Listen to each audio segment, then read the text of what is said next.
Southeast Washington, D.C. in the late 1980s occupied a specific and largely invisible position in the national understanding of what American urban crisis looked like.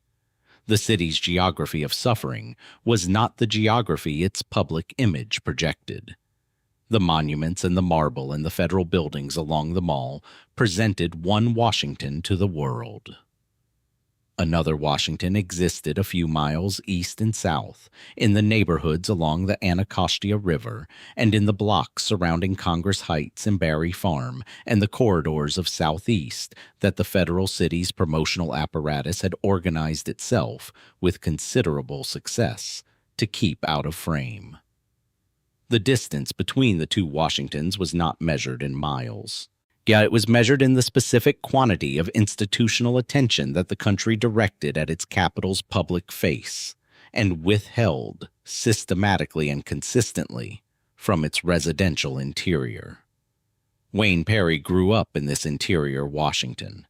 The specific details of his earliest years, the address, the school, the family structure, are not fully documented in the public record in ways that would support a precise account, and this narrative will not claim a precision that the available sources do not provide.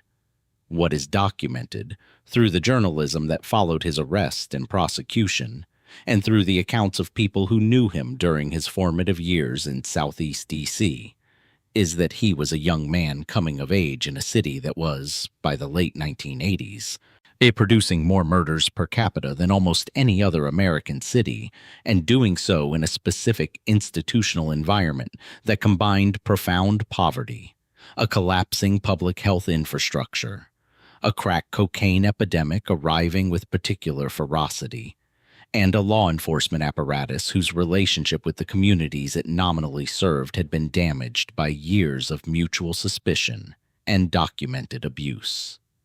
He was not, by the accounts of people who knew him before his name became what it became, a man whose capacity for violence was immediately apparent to those around him. He was, those accounts suggest, quiet, reserved, the kind of young man whose internal life was not offered to the people around him as a matter of daily social transaction. This quality, the withholding of self, the management of impression, the distinction between what a person shows and what a person contains, would become the defining characteristic of his operational identity in the years that followed. It was present before those years. It was simply not yet deployed toward the purposes that would eventually make his name known across two cities. The humiliation that this narrative traces to the beginning of his arc arrived not in a single incident, but in the accumulated weight of what Southeast Washington communicated, structurally and daily, to a young black man with no family money, no institutional connections, and no pathway through the formal economy that led anywhere a young man of genuine capability would choose to go. This is, by now, a familiar account of the crack era's human geography, familiar enough that there is a risk of reading it as a formula rather than as the specific and personal weight it represented for specific and personal individuals. The formula is accurate. The familiarity does not diminish the weight. The specific exclusion that crystallized the arc in Perry's case is not documented with the precision that would allow a single incident to be named and dated. What the available record supports is this. He encountered, at some point in his late adolescence and early adulthood, the specific experience of being assessed by the formal economy as a category rather than an individual. A young man from Southeast whose address and whose appearance communicated, to the institutions making assessments, and a set of presumptions that no amount of individual capability was going to overcome. The job interview that does not produce a callback. The program that does not have space. The credential that is too expensive to obtain and too distant in its payoff to compete with the immediate logic of the informal economy standing directly in front of him on the street he actually lived on. He did not react to these experiences with the explosive expression that the template of street biography sometimes assigns to this moment. By the accounts available, he withdrew. The withdrawal was internal and deliberate, a turning away from the expectation that the formal system would provide a pathway, followed by a redirection of energy toward systems that would. He did not argue with the institutions that had declined him, yet he did not perform his grievance in public. He simply stopped directing his attention toward options that had demonstrated their unwillingness to accommodate him, and he directed that attention elsewhere. The realization that preceded this redirection was about the nature of the assessment itself, rather than about the specific people making it. This distinction matters enormously for understanding what followed. A man who understands his exclusion as personal, as about the specific individuals who declined him, responds differently than a man who understands it as structural, as about a system whose outputs are predictable regardless of the individuals operating it. Perry's subsequent decisions, particularly the precision and the consistency and the absence of emotional elaboration that characterized his operational conduct, suggest a man who had understood the structural dimension of his exclusion early and had drawn from it a specific strategic conclusion: that the formal systems assessments were not going to change, that its pathways were not going to open, and that the appropriate response was to build a position of consequence in a system whose assessments were based on demonstrated capability rather than on address and appearance. The system he moved into was the drug economy of Southeast Washington, D.C. in the late 1980s, a market that was, by every available measure, one of the most violent and most competitive drug distribution environments in the United States during this period. Washington's murder rate peaked in 1991 at 479 homicides, producing a per capita murder rate that led the country, and that reflected both the intensity of the crack market's territorial conflicts and the specific vulnerability of a city whose social institutions had been eroding under budget pressures for years before the epidemic arrived to accelerate the erosion. The specific ecology of the D.C. drug market, its neighborhood-by-neighborhood territorial structure, the organizations that occupied each territory, the relationships between those organizations and the violence that defined their competition, is documented in federal prosecutorial records and in the journalism of the period, with a detail that makes the broad outlines of the landscape available without always making the specific position of any single individual within it equally clear. Perry's position in this landscape was not, shown at the beginning, as the figure he would become. He began, as most people who eventually reach the level of consequence he reached begin, at a level that did not advertise its ultimate trajectory. What distinguished his development within the D.C. drug economy from that of others who operated at comparable entry-level positions is not something the available record documents with precision. What the available record documents is the consequence of that development. By the late 1980s and into the early 1990s, Wayne Perry had established a reputation in Southeast Washington that was specific, consistent, and of a quality that very few people in the city's street economy had achieved. The reputation was for violence, but characterizing it simply as that would be imprecise in a way that misses what the reputation actually represented. But Washington in the late 1980s had more than enough people capable of violence. The city's murder rate was not produced by a small number of individuals with an unusual capacity for it. It was produced by a drug market whose competitive logic generated violence as a predictable output across a wide distribution of participants. What distinguished Perry was not the capacity but the quality, the precision, the reliability, the discipline, and the specific absence of the emotional volatility that makes violence both more common and more difficult to direct effectively. He was not, by the accounts of people who observed his conduct during this period, a man who was violent because he was angry, or because he was afraid, or because the conditions of his life had produced a general disorder of the kind that is not amenable to direction. He was. Those accounts suggest a man whose relationship to violence was professional in a specific and genuine sense. Disciplined, purposeful, and deployed in service of defined objectives rather than in service of personal emotional states. This quality, the professional orientation toward a specific and extreme capability, constituted, in the context of the D.C. crack market's organizational landscape, a genuine and valuable service. The organizations operating in Southeast Washington's most contested territories needed enforcement capabilities, the ability to resolve territorial disputes, to address internal organizational threats, to respond to challenges from competing organizations in ways that were decisive enough to produce the deterrence that sustained operational stability. These needs were real and constant, and the supply of individuals capable of meeting them with the reliability and the precision that real organizational security required was, by the nature of what the job demanded, limited. Perry's demonstrated capability in this area made him, within the specific organizational ecology of Southeast Washington, a figure whose value exceeded the more easily replaceable functions of supply management and retail distribution.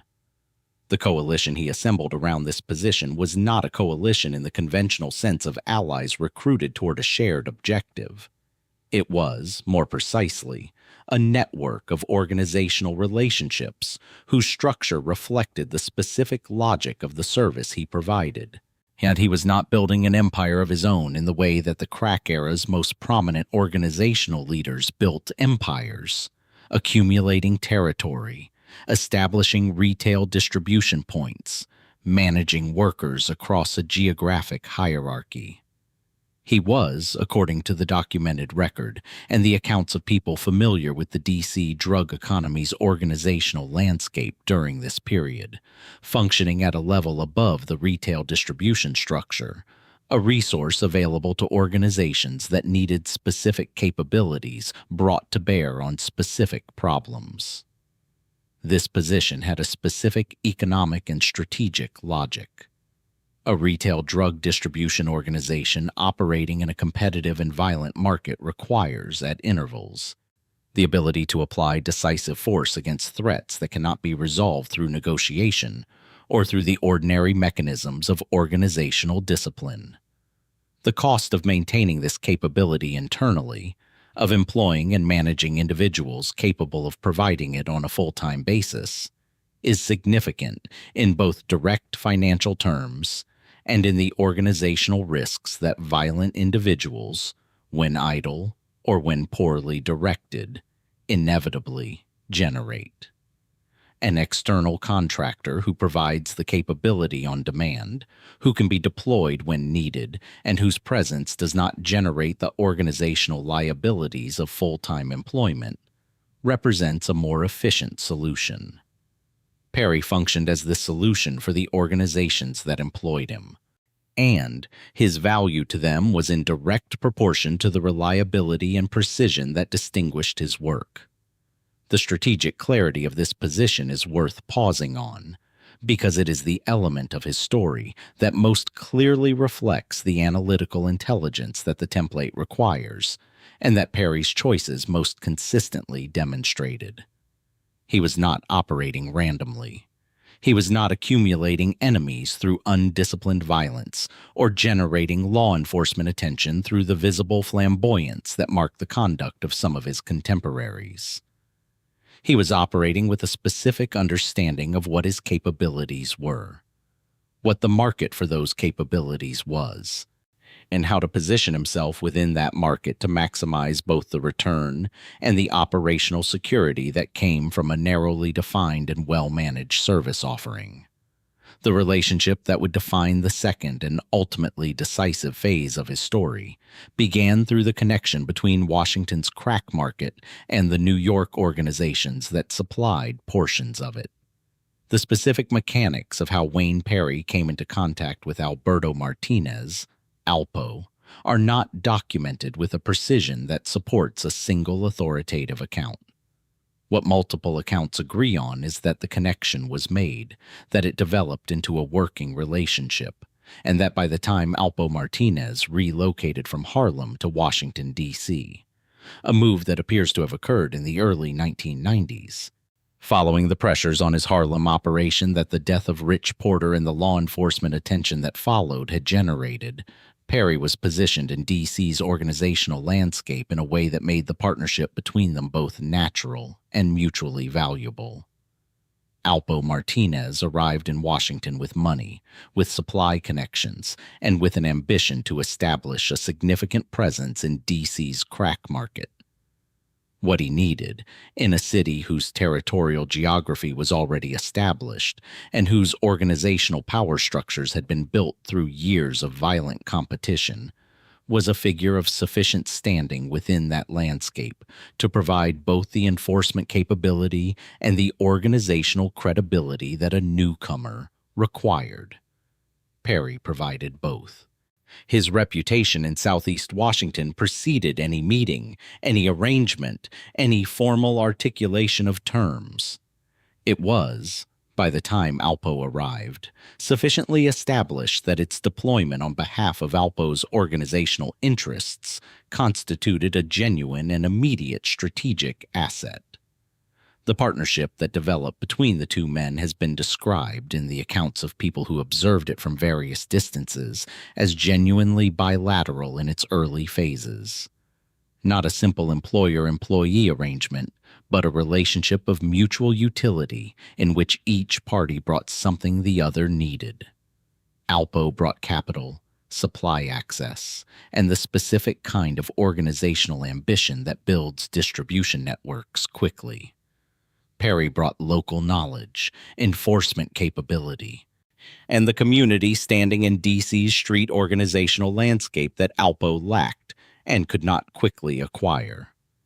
The combination was, for the period of its effective operation, formidable.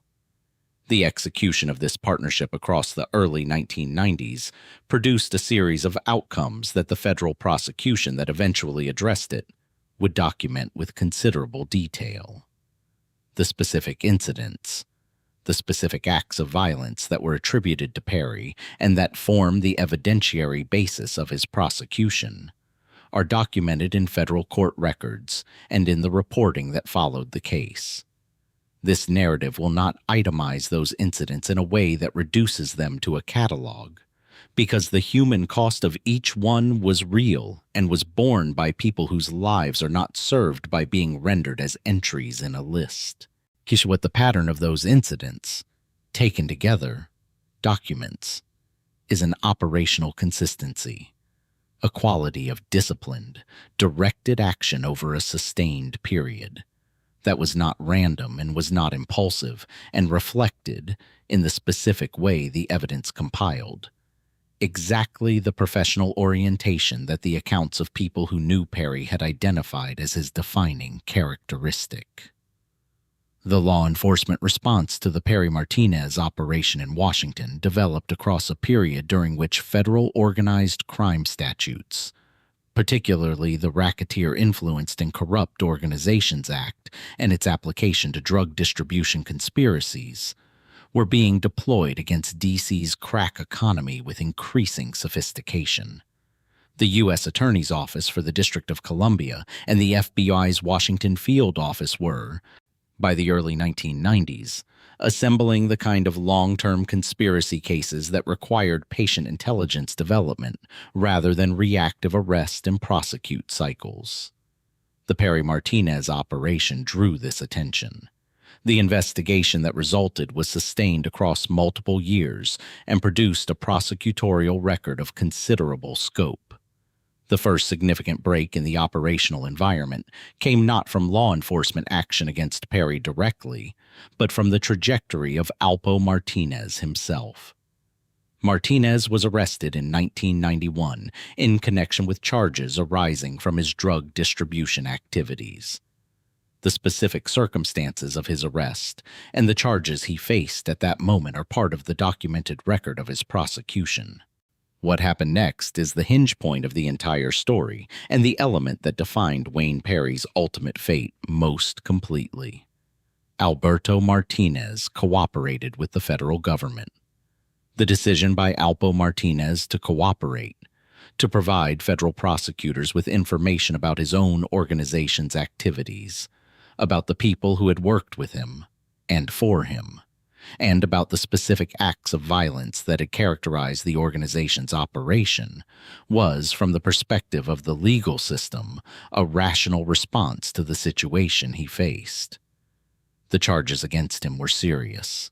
The sentencing exposure was severe. The cooperation agreement that federal prosecutors offered provided a mechanism for reducing that exposure substantially in exchange for information and eventual testimony. He accepted it. The cooperation that followed was extensive. It addressed events in both Washington and New York, encompassed individuals across the full range of his organizational relationships, and produced a prosecutorial record whose reach extended far beyond his own case. Wayne Perry was among the people whose prosecution benefited most directly from Alpo Martinez's cooperation.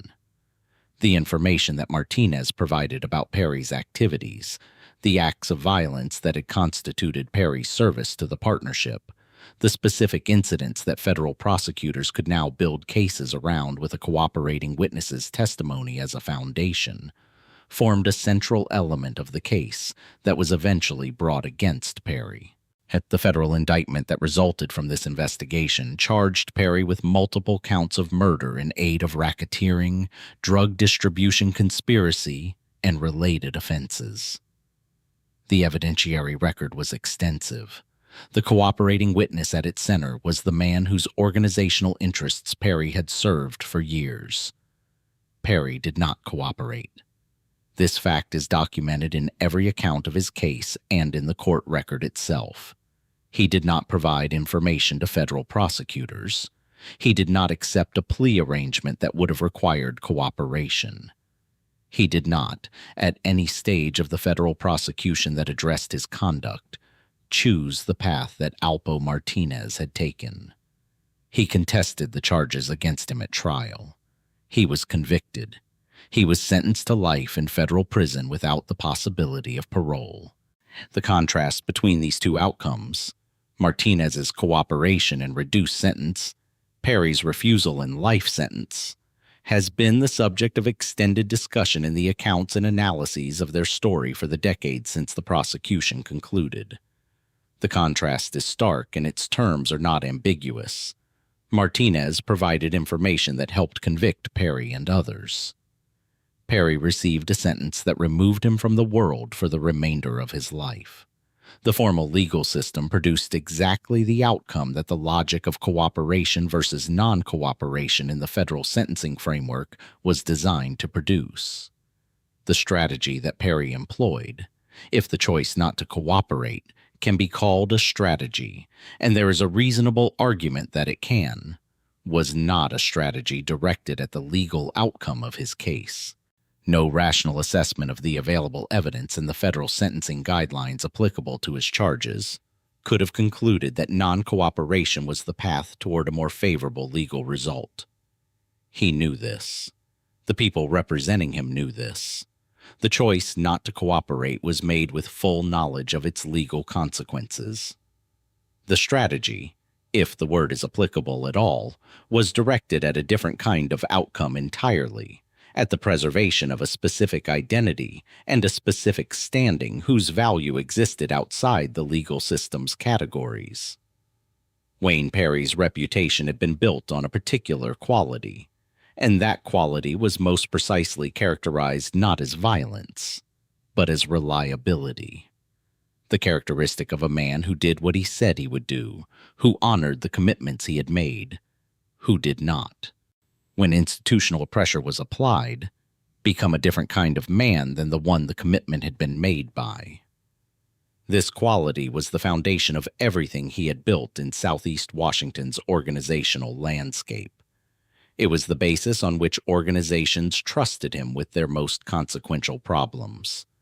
It was the currency, through which his position had been established and maintained.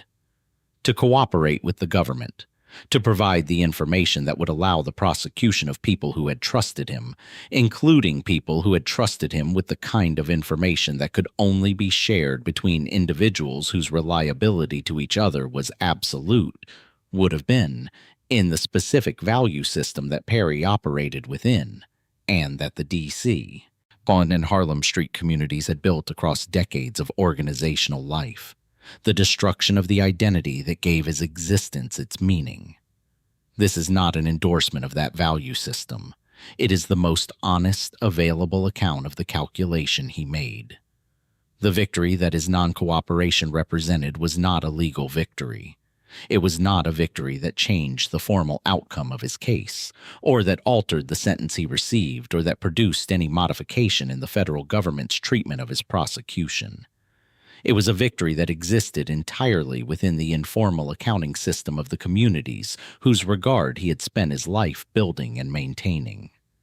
In that accounting system, which operates through reputation, through the stories people tell, through the community regard that persists independent of formal institutional records. His refusal to cooperate with the prosecution of the people he had served represented the fulfillment of the commitment that his entire professional identity had been built upon.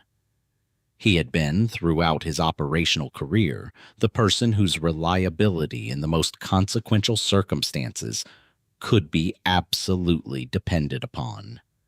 His conduct in the most consequential circumstance of his own life demonstrated that this was not a performance. It was who he was. This is not a comfortable legacy.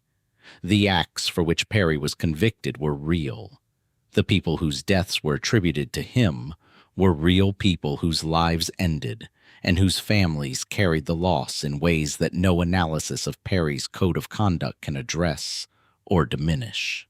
The community of Southeast Washington and the streets of Harlem that are part of his story absorbed violence across the years of his operation that was paid not only by the direct victims, but by everyone who lived in proximity to it. The children, the elderly residents, the people who were not involved in the drug economy, but who shared geography with it, and who experienced its consequences as the permanent background radiation of daily life. These costs are real, and they belong to the full accounting of his story. The legacy that the community preserved, however, operated in parallel to this accounting rather than in ignorance of it. The people of Southeast Washington who remembered Wayne Perry, who kept his name in circulation across the decades following his conviction, were not ignorant of what his work had cost the neighborhood. They were, in many cases, people who had experienced those costs directly. What they were preserving was not approval of the violence.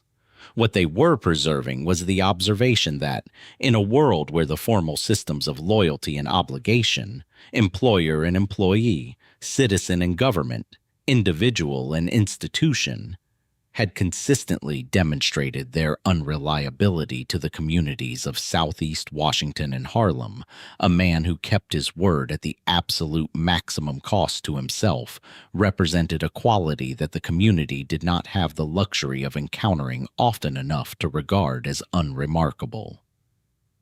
The opposing power, in Perry's case, the federal prosecutorial apparatus that had assembled the case against him, did not break. Federal prosecutions, when they are well constructed and well evidenced, do not typically break under the pressure of a defendant's refusal to cooperate. They succeed. Perry's prosecution succeeded. He received a sentence of life without parole and entered the federal prison system in the early to mid-1990s, where he has remained.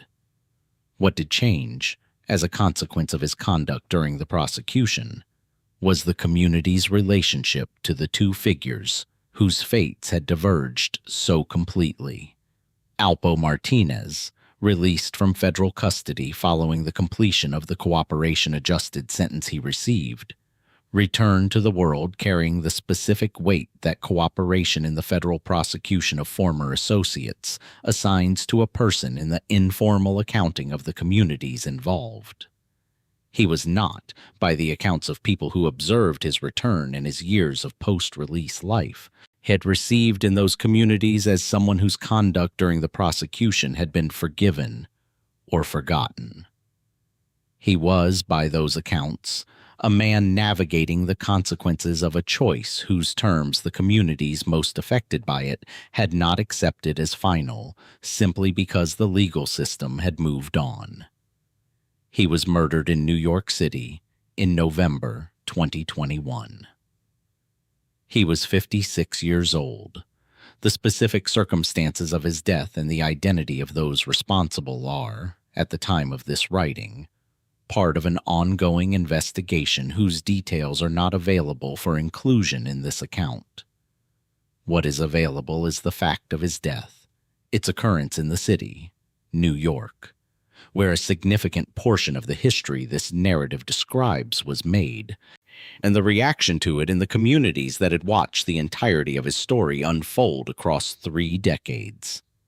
Perry in the federal prison system has been the subject of continued attention in the community's informal record in ways that the surviving Alpo Martinez was not. People who follow the history of the D.C. and Harlem street organizations of the crack era, journalists, community members, people who grew up in the neighborhoods this story covers, have maintained an interest in Perry's story and in his continued existence in the federal system that reflects the specific quality of regard that his conduct during the prosecution generated, and that the intervening decades have not diminished. The regard is complicated in the same way that the regard for Rich Porter is complicated, by the full weight of what his operational career cost the communities it occurred in. It is not simple admiration. It is not endorsement. It is the specific kind of attention that a community directs toward a figure whose choices, whatever their cost, were made consistently and without the compromise that the most consequential test of those choices demanded. The zero-to-hero arc that this narrative traces reaches its highest point not in the accumulation of wealth or territory or street organizational power, though Perry achieved significant positions on all 3 dimensions during the years of his operation, but in the conduct of a man facing a life sentence who declined to reduce that sentence at the cost of his identity. The formal system's offer was clear. The terms were understood. The choice was made. The sentence was received. The identity was preserved. Whether the preservation was worth the price is a question that each person who encounters this story will answer according to their own values, and any account that claims to answer it definitively is claiming a certainty that the story itself does not support. What the story does support, what the documented record, the court proceedings, the community accounts, and the subsequent histories of the people involved all converge to establish, is that Wayne Perry was, throughout the entirety of his public life, exactly the person he presented himself to be. He was not discovered to be something other than what he appeared. He was not revealed, in the moment when revelation was most consequential, to have been performing a quality he did not actually possess. And the reliability that had been the foundation of his professional identity was demonstrated to be genuine at the precise moment when its genuineness cost the most. In a world where the discovery that a person's identity is performance rather than substance is sufficiently common to be expected, the discovery that it is not performance is remarkable enough to be preserved. The communities of Southeast Washington, D.C. and Harlem, New York that this story belongs to are not abstract categories. They are specific places where specific people live, and the history that Perry's story is part of. The crack era, the federal prosecution campaigns that addressed it, the cooperation agreements that divided communities of people who had trusted each other and assigned very different consequences to very different choices, is a history those communities continue to live within. The specific lesson that his story offers, stripped of the violence and the legal consequences and the human costs that surround it, is about what a person's word is worth when the price of keeping it is very high. In Southeast Washington and in Harlem, that lesson has been remembered for 3 decades. The people who remember it do not require the formal system's validation to preserve it. They preserve it in the way communities preserve the things that matter to them, in conversation, in the stories told to people too young to have been present, in the specific attention paid to a name that continues to carry weight long after the circumstances that generated it have passed into documented history. Wayne Perry is alive in a federal correctional institution. He is not young. The years of his operational life are separated from the present by decades. The city that produced him has changed in ways he has not been present to witness directly. The organizations whose problems he solved are gone, or restructured or replaced by successor organizations whose relationship to the era he operated in is historical rather than continuous. The man whose cooperation convicted him is dead. What remains is the documented record, the community memory, and the specific fact that a man from Southeast Washington, D.C., a man the formal economy had declined to accommodate, as a man whose capabilities were developed in the only systems whose assessments were based on demonstrated performance rather than zip code, built a reputation across 2 cities on a single quality, and kept that quality intact when keeping it cost him everything the formal legal system was capable of taking.